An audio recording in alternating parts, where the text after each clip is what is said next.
Hey, Picks and Parlay family, it's me, Detroit Lenny here with free pick. I was going to say free pick, but that's not this. This is the live show, Lenny. This is Bet When Repeat. This is Thursday. This is July 20th. We are in full effect for Thursday. We're almost through the week. We're almost to the weekend.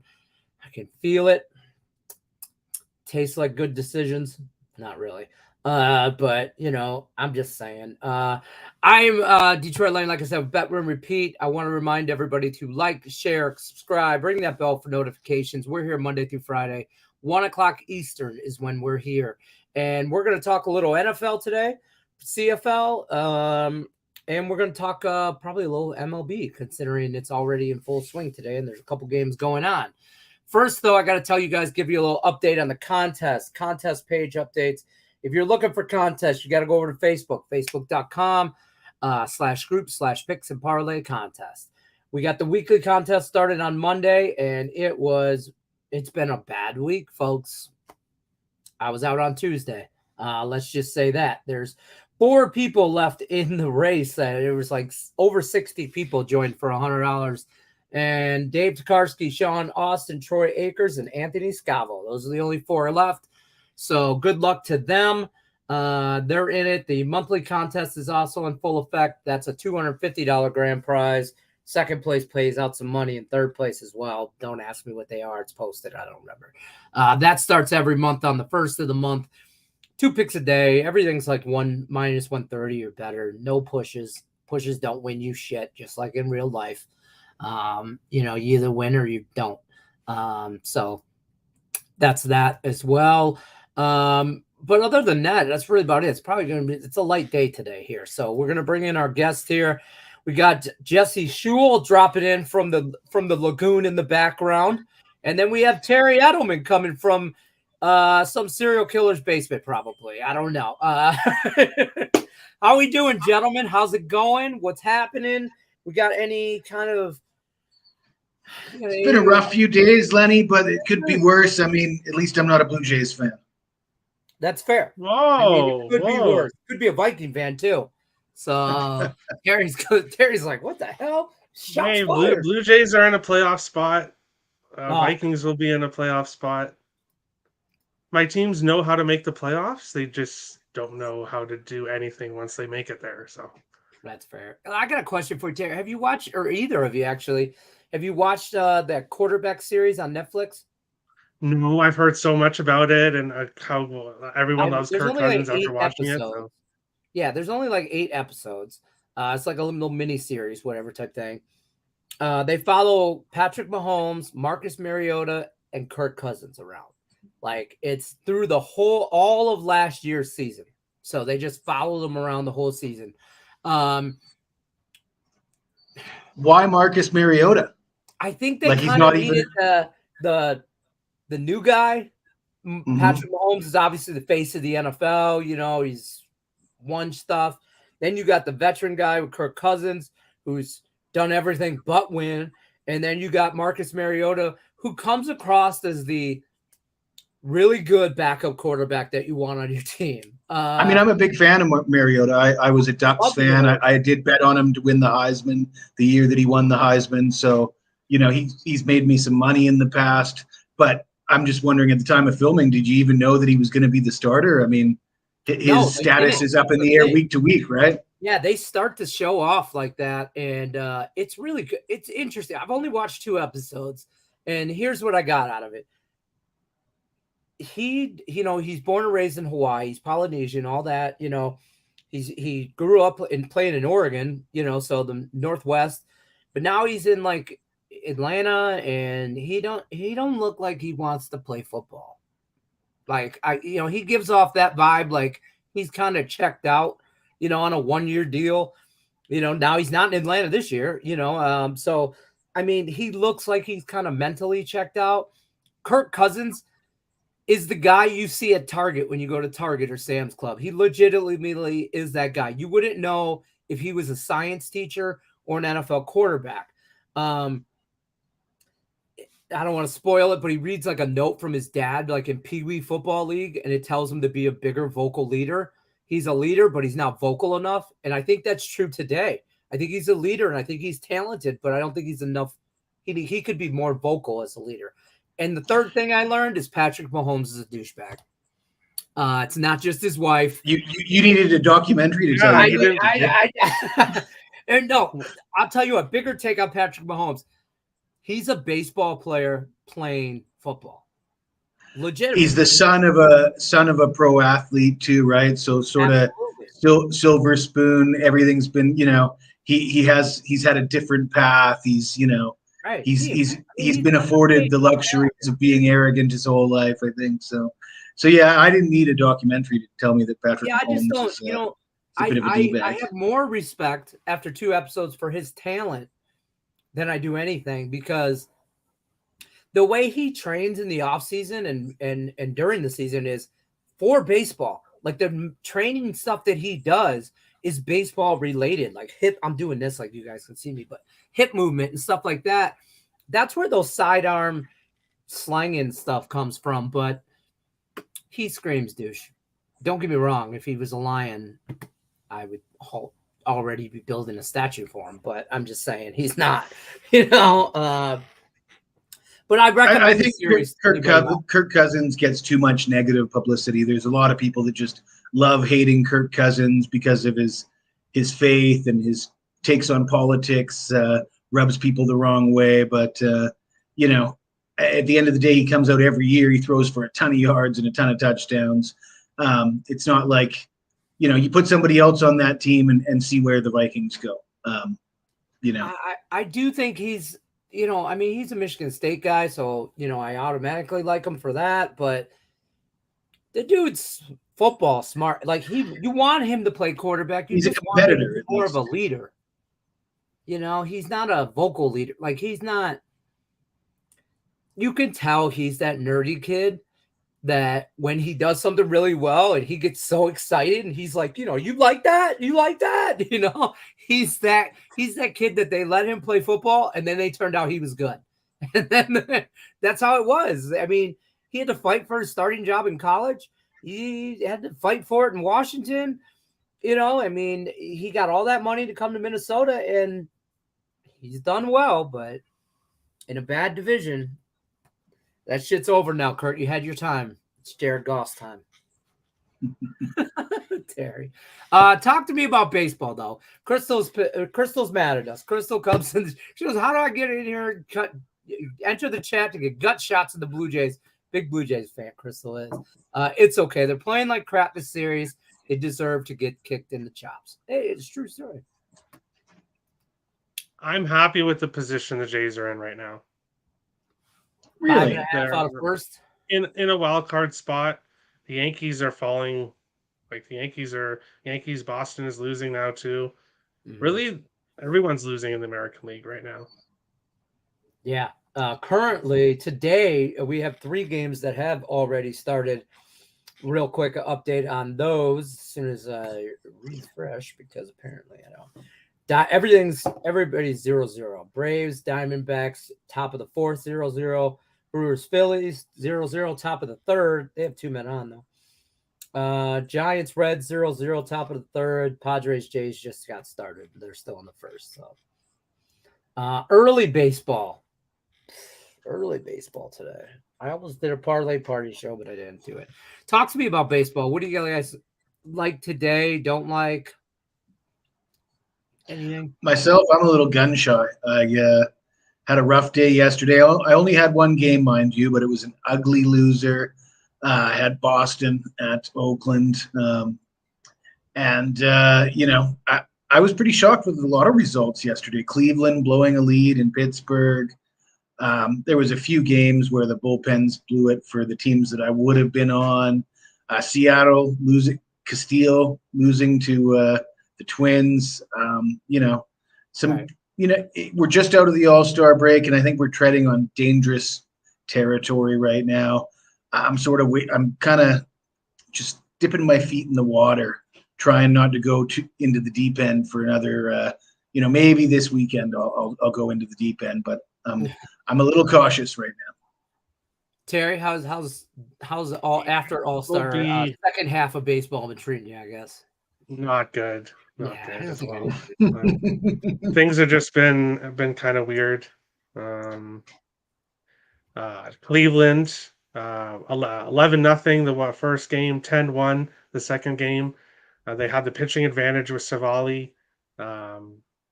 They were up in that game. I took them by 2, and they ended up losing 7-5. And that's just how things have been going lately. I have one play that's live right now, the under 9 in San Diego, Toronto. So we'll see how that goes. But well, it's looking good. It's 0-0 top of the first. So you got a little ball. Very early. Yeah. So Blake Snell has allowed 3 earned runs total over his last 9 starts. Yeah. He has 7 shutout starts. I did have a look at that one, and I think that's one that I could certainly get on board with. That's one that I would have liked if I wanted to jump into the deep end, as I say. Right. Yeah. Baseball traditionally, I was talking with Sean Higgs about this earlier in the year or the week.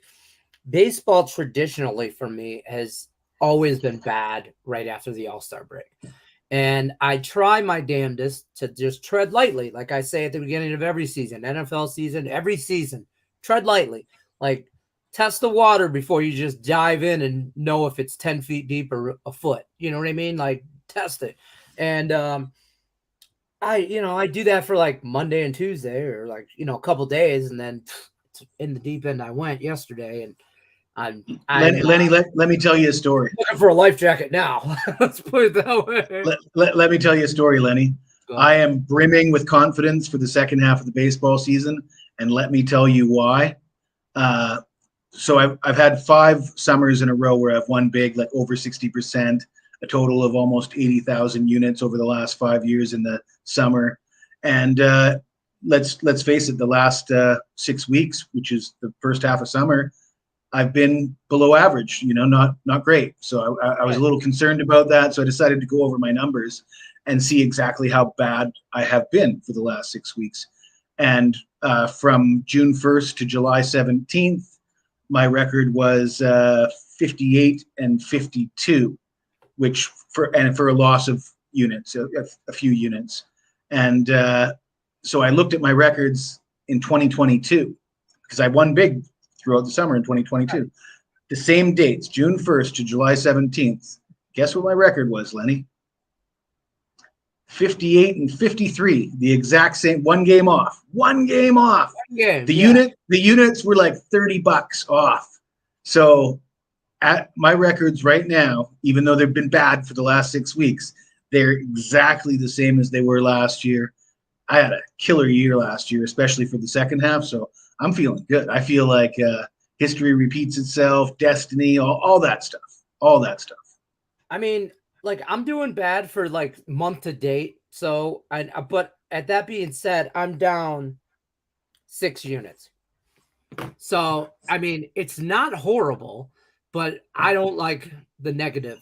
I mean, I need to break even or a little more money. That's me, so I mean, it's not horrible. So when I say it's shit, understand that it's, I'm looking for a life jacket after I'm down 5 units. So today I'm bouncing back, folks. That's what I'm doing. So either that or I'm going to write off the month of July and start handicapping college football. But this is where it happens for me. They call it the dog days of summer for a reason. There ain't shit else on now unless you're into WNBA, and there's some CFL games. I used to hang my hat on CFL, and I'm certainly not giving up on that. But man, did I take a bad beat last week in the Winnipeg-Ottawa game. Talk to me about that. We talked a little bit prior to the show about that. I mean, Winnipeg's been the best team in the CFL for like, 5, 6, 7 years now. Nobody's been more dependable than Winnipeg. Great defense, great coaching staff. 3 minutes left to go in the game. They're up 16 points. I got the under. So, Winnipeg's got the ball. So they're up 16. They got the ball. There's 3 minutes left. If it was an NFL game, it's a first down and call her a day, right? But in the CFL, only 3 downs. What do? They come out, an interception followed by a fumble on the next possession. All of a sudden, Winnipeg loses outright. Up 16 in the final 3 minutes, they lose outright. Ottawa scored 19 points in the fourth quarter and won that game 31-28, and it goes over. That's the CFL for you, baby. Yeah. And I'll be back tomorrow with more CFL. Yeah. Oh yeah. I'll say this. I handicapped CFL a lot last year. This year I have not. And I should have. I kind of waited, and then it just got away from me. And I make excuses or whatever, but went on vacation. Just I was for 4 days. I didn't have cell phone service, so I was like legit disconnected from the world, and I didn't bet on anything except for which kid was gonna fall running, or they were paddleboarding and doing like tubing on a river, and me and my oldest son were taking dollar bets to see which kid would fall first. I mean, that's all I did, To be honest, though, Lenny, the CFL is it's not a great product right now. We're not exactly talking about the golden ages of the CFL. There's a handful of teams that are down to like their third and fourth string quarterback already, 7 weeks into the season. A ton of starting quarterbacks are out. Not only are there starters out, but there's teams with recognizable veteran backups, and they're out too. So you got teams like Ottawa and Hamilton that are looking at starting third and fourth string quarterbacks for the rest of the year, right? And they're not the only ones. I think Saskatchewan's lost their quarterback. There's not that many teams in the league. So when you get up to 4 or 5 teams without starting quarterbacks, that's not good. Is there 8 teams in the league? 9 teams? I think there's 9. 9. Yeah, Terry, what's your take on CFL? You're the Canadian. CFL has been great for me this year. Second currently on the site, been going back in between first and second. I really just gave it a lot of attention this year. I did look at it last year, but again, I was more focused with baseball. Right. But this year, I've really given the CFL attention, and I've done pretty well so far. So, and Terry's got a show coming out on his channel, Let's Go Wild Picks. Getting Wild with Terry and Friends on YouTube. Getting Wild with Terry and Friends on YouTube. Yeah. My bad. I get his Twitter handle and his YouTube page messed up, and that's my fault. So Getting Wild with Terry and Friends YouTube. You can follow him at Let's Go Wild Picks on Twitter. But the YouTube is, you got a show coming out about the CFL, correct? Yeah, so I already released on my channel a history video. I'm going to be doing history videos with the CFL, NHL, other sports as well. Yeah. So I'm going into the history. So I went and looked at the Edmonton Elks, Jesse's favorite. and the history of the Edmonton Elks is already up on my channel, so you can check that out. But I have a CFL show debuting today at 4 p.m. Nicholas Earl will be on with me, and another CFL capper as well. Okay. And we'll go through the 4 games on the slate. I'm excited for it. All right, let's get after this. Davis says Calgary -4 in CFL. I don't know. Davis throws out a bunch of stuff. Rickett says all-star pitchers are now getting hammered. That's a true story. But Mike has a good question, actually, and I didn't want to forget this. What's up, guys? Should the Yankees sell? As a diehard fan, if they don't win or sweep the series against the Royals this weekend, they better sell. Are the Yankees sellers? I mean, well, let me ask you this. I like to look at history. I can see that Terry is a fan of history. What happened the last time the Yankees were sellers? Trick question. The Yankees never sell. Oh, yeah. The Yankees don't sell. I can't tell you the last time the Yankees sold. You know what, Mike? It doesn't matter if the Yankees should sell, because they're not going to. They're going to buy. No, and that's where I'm going to leave that. For me, it's when is Judge coming back? When is he coming back? And is he going to need time to get back to normal Aaron Judge, or is he going to be like right off the bat? And second of all, what do the Yankees offer for Ohtani? Because and trust me, the last thing I want to see is Ohtani go to the Yankees. But we all know the Yankees. If anyone's going to give an offer for Ohtani, it's going to be the Yankees. So, do they sell? It's up to whether or not Judge is coming back soon and his health, and if the Yankees think they have a chance at Ohtani. If they think they have a chance at Ohtani, they're definitely not selling.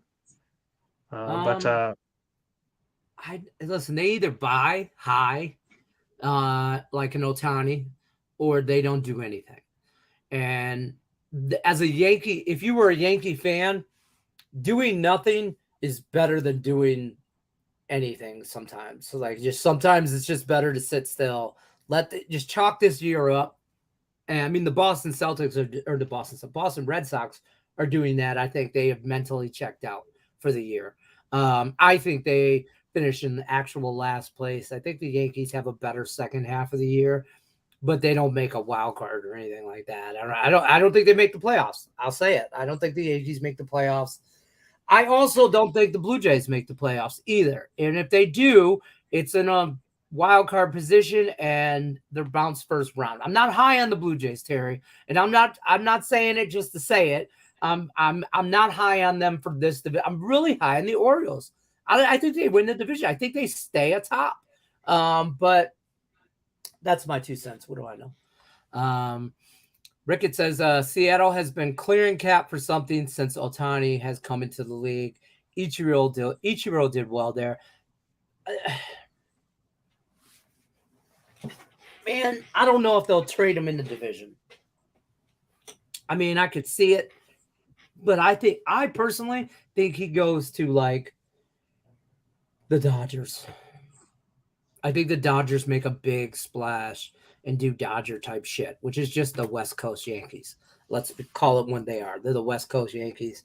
But speaking of where Ohtani goes, that's my 2 cents on where he goes. I don't know. Dodgers. I would call Dodgers or just a quick story. I play video games with my kids all the time. I play by myself. I'm not even going to use the kids as an excuse. But I play sports games like the MLB show and stuff like that. So I played this season out. And I like to play like this weekend, I'll play the Tigers games who they're playing on the schedule next week. Like I'll play along with the schedule. Somehow it makes me feel like a kid and I'm on the team, okay?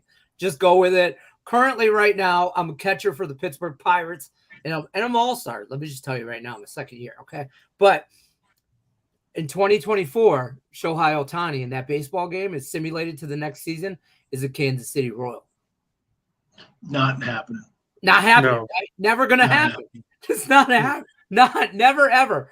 Now I would lose my ever loving mind if that happened. But I've been telling Nick and Tim. I told them when it happened. I took a picture of my TV to show them Shohei in a Kansas City jersey, and they're like, "That's never gonna happen." And I'm like, they don't have it. They don't have the assets. Yeah, that's like what okay. Might have some prospects, but money. Not close to enough to what the Angels would want. Yeah, that's a good point here. I mean, the Yankees and the Angels will be the two favorites, but I did like that Seattle conspiracy theory from Ricketts. Was that from Ricketts? Yeah, that was Ricketts said that. Yeah, I could see Ohtani wanting to go there. I mean, that's a pretty nice landing spot for him. I think that's the type of city he'd be comfortable playing in. I don't think it's lost on him that Ichiro did well there. I mean, the fans would love him. So I'd like to see it. But yeah, I would say the Dodgers and the Yankees remain the favorites. Yeah, I mean, he could have a whole country supporting him if he comes up to Toronto. I mean, is it a real country though? It's Canada. You're sounding a whole lot like Tim today, Lenny.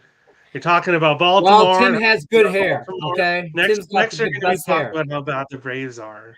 Are you actually Lenny or are you Tim? No, I'm their third older brother. They look like me. I don't look like them. So well, we have them outnumbered, Terry. Yeah, on this panel. I feel like I'm in a World War III here, surrounded by the Canadian connection here. You guys would be a great. Of course, I love Canada so much. I left it 20 years ago. I was going to say, that's not Canada. You guys would make a great tag team wrestling team. You could just be the Canadian connection and fight in the WWE or WWF, whatever they're called now. That would be. Can I be Brett the Hitman? Oh, why would you not be? Ohtani I got to grow out my hair a little bit, but I think I'd make a good Brett the Hitman. I could see it. But I know Mr. Perfect. So I mean, He's right up your alley for sure. Ohtani visits the Northwest in the offseason. What? Seattle was chanting, "Come to Seattle" at the All-Star game, including me. It was awesome. Now, this is coming from a Mariners fan here. So, I mean, I've worked up scenarios in my head that he plays for the Tigers next season too, but I highly doubt that's going to happen. You know, I'm just saying. I mean, there might be some, you know, I don't know. There might be some marijuana helping those decisions. I don't know how else to tell you folks that. It's legal where I live, but I'm just saying I might be enhanced to come up with those scenarios where the Tigers make a move for Ohtani. Oh, God. Like, we would just go from one legend to another legend. Miggy to him. We come bring it. Come on, bro. We got good food in Detroit. You like it. I'm just saying. I know. No, it's not happening either. I'll tell you, give me a team besides Blue Jays that you're looking to make a second half push that is in a prime position to maybe make a move for the division or a wild card that's not Tampa Bay, you know, or don't tell me Atlanta Braves are going to make a push for the playoffs here. I got it for you, Lenny. I got it. So the Reds were the hottest team in the majors coming into the All-Star break. They come out of the All-Star break, they lose 6 straight. So people are down on them now. It's like, the Reds aren't for real. The Reds terrible. 4 of those 6 games that they lost were 1-run losses, though. So it wasn't like they were getting killed. Right. I like the Reds to go on a run, and I still think they've got a chance. I'm not a big Brewers guy. The Brewers got a lot of injuries to the pitching staff. I think they might still be looking to trade Corbin Burns. They don't really hit. The Reds are a lot more of they look like they're more into the game right now than the Brewers are. So I kind of like the Brewers moving forward. I think, especially like in this next period over their next 10 games, the fact that they lost 6 games, a lot of close games coming out of the All-Star break, I think you'll see the Reds go on a run again here soon. I could see that. I can get behind that. Reds have been a money-making machine for me, so I'm good with that. Terry, give me a team. You could say the Tigers. It's okay. No, Jesse just pulled off some robbery there. I have one future bet in the MLB this year, and that's the Reds to win the NL Central. Oh, there you go. Canadian connection. When they were on their, when they were on their 12-game winning streak. It was right around that time. It was plus 330, and I jumped on it. And yes, things aren't looking too good right now, but they're in a good division. They're in a good division. So obviously, I won't use that one. What about San Francisco? What I was just gonna say, they're this team that was supposed to. I will say this real quick, though. Hold on real quick. Not a Mariners fan, Marlins fan. They both starts with an M. I have a Detroit Public School. It's close enough. But he does have Mariners season tickets. But yeah, Rickett brings up a good point. Giants are making the playoffs. I could get behind that. But I'm on the Diamondbacks in that division. I'm high on the Diamondbacks. I think they're buyers at the trade deadline, and they're in the market for that third pitcher, in my opinion. They need a third guy, and they're one guy away from winning that division. They're a game and a half out of first behind the Dodgers, and they're tied with the Giants. Giants are 1.5 out as well. That division is going to come down to the last couple series, September ball type situation. I don't hate the Giants here, but I'm in that division. I like the Diamondbacks to win that division. Giants were everyone's were talking about how the Giants were going to be taking a huge step back this year, right? And they didn't start off very well. That was yeah. But it does kind of feel like they're getting it done with smoke and mirrors, though. You know what I mean? Like, they're like, I don't know how long can this go on? I don't see it. Maybe they're buyers at the trade deadline. Maybe they make a move. I mean, they're in a position. They're only a game and a half out of first. They are in a position. I just think they need. I could see smoke and mirror type analogy for them. where I think the Diamondbacks are just trying to, if they can just maintain, the Dodgers haven't really slumped yet. And I think they're really, really due for a slump. What do the betting markets say about the Giants to win the division anyways? Because my initial impression is that the Giants still are a big brand. They still carry a lot of weight. You don't get a ton of value betting on the Giants. Like the Reds are still considered to be like a whipping boy of the major leagues, right? They still don't get a ton of respect, especially coming off a 6-game losing streak. Everybody's lining up to bet against the Reds, whereas the Giants, it still seems like the betting public has a lot of respect for the Giants, and so I don't think you're going to get as much value with a team like the Giants. Agreed. This is great here. D-backs win the division.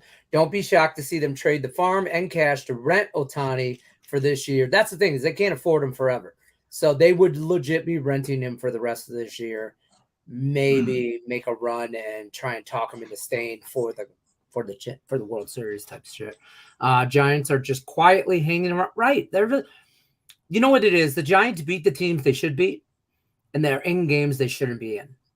And that is a recipe for a team that is going to be if they hit a good run at the right time, they have, though. Yeah, they have, right. They have. So when does that let up?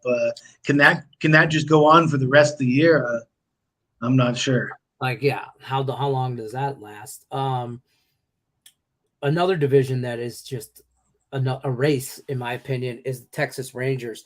I have Houston winning that division at the beginning of the year, but Texas has changed my mind. Texas has been an ATM for real this year for me, and I love that they have been, but I think they played their best ball already, and Houston hasn't. And I don't know if Texas can maintain, but if Texas gets into the playoffs, I think they're a dangerous team. Houston just doesn't. When's Yordi Alvarez coming back? He's been out, right? Yep. I don't see Texas not making the playoffs, and I think they win their division. Which is great, because who really wants to see Houston there again? Like, yeah, they've been there. They've done that. Houston seems to be primed to have a strong second half, though. They've underachieved in the first half. They're still right there. They get a few of the big guys back, and some of the lesser guys, like even a guy like JP France. 6 of his last 7 starts have been quality starts. Yeah. And he's, what is he, the 4th or 5th guy in the rotation? Yep. When you're getting that kind of performances from your 4th or 5th starter, you're doing pretty good. It's going to be tough for Texas to stay ahead of Houston, in my opinion. It is going to be tough. I mean, it's a catch. Look, I'm no allegiance to Texas whatsoever, other than they made me money this year already. I do have a small future on the Houston to win the division and win the American League, but I'm not married to it. Let's put it that way. Rickett, how do you feel about Davis's LG Twins minus 130, 4 o'clock today, or 4 a.m. Sorry, Davis likes to drop all kinds of stuff. Like, we don't even know who Dairy City is. What is LG Twins? That is Korean baseball. Or Japanese KBO. I dabbled in when there was the COVID break and there was no baseball. And that's all that was around. I dabbled in some KBO. Rickett's a big KBO guy, right? And Rickett will text me plays, and I will text back and forth. And I'm not a big KBO guy, but I can tell you I'm probably the only guy on this panel that's been to a KBO game. 100%. I mean, yeah, I've watched a few.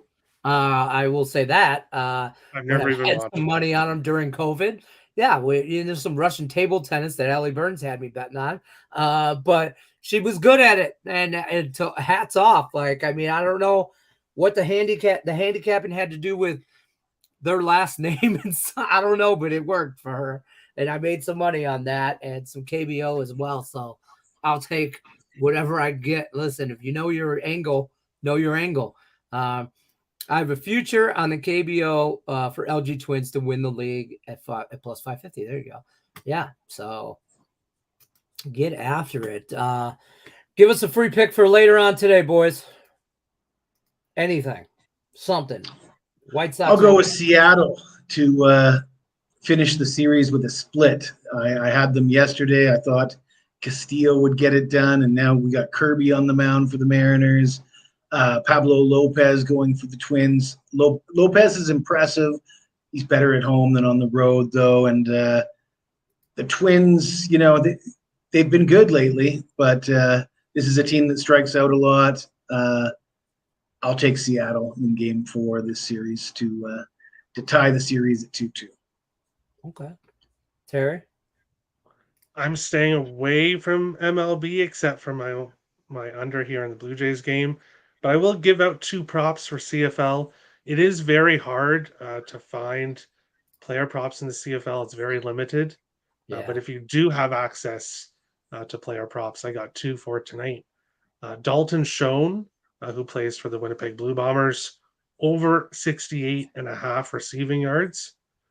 He is their leading receiver in receiving yards, and I do expect a pissed off Winnipeg team tonight in this game. And then a touchdown prop, Drew Wolodarski is plus 190 to get an anytime touchdown. A lot of the players for Winnipeg are like minus 200, minus 170, minus 150, but one of their leading touchdown scorers in Wolodarski is plus 190 once again. So he's been plus money the last few games as well. He has 4 touchdowns in 6 games. Value there at plus 190.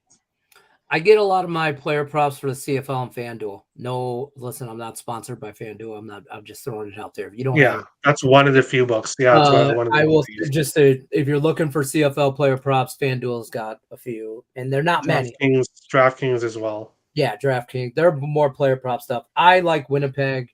I got it at minus 14 though. So, I've been if you've been following me on Twitter, I have been shitting on the Edmonton Elks all year. You really have. I loved fading Edmonton all season long. I've made lots of money fading them, and even though Winnipeg's going to be pissed off in this game, I could see them winning 44-3 and just completely dominating them. Right. But I could also see them being up by like 20 or something, and then Edmonton getting a late touchdown in garbage time and not covering. Some bullshit. So, yeah, I would be wary. I'd be a little bit wary of that. So that's fair. I like Winnipeg props, but the chat's giving us free plays in KBO. Ricketts coming through. His favorite play is KBO is DC Dinos run line.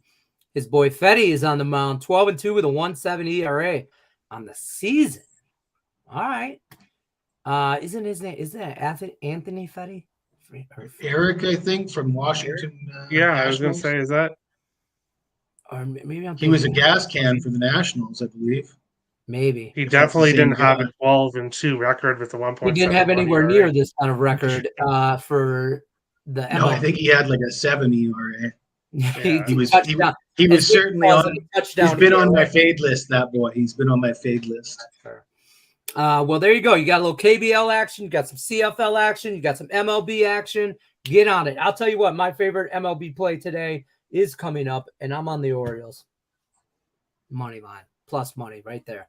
I'm taking the Orioles. Kyle Gibson, 9-6, 4.7 ERA. I'm rolling with that guy over a glass now. For the Rays, I'm on that, and I don't like it. But Eric Fetty, that's what his name. Eric, damn it, just killing it. Eric Fetty. I know that guy. There you go. All right, guys, this has been Bet Win Repeat. Don't forget, check out Jesse Shule at Jesse Shule on Twitter, at Let's Go Wild Picks on Twitter for this guy. Getting Wild with Terry Fred's YouTube. Got the CFL Canadian Football Connection show coming out 4:00 Eastern Pacific. 4:00 Eastern today. I got something playing in my background. Sorry. ESPN plays videos randomly. That's been Bet Win Repeat, guys. We'll be back tomorrow, 1:00 Eastern. I will not be here. Tim Earl and Nick Earl are taking over.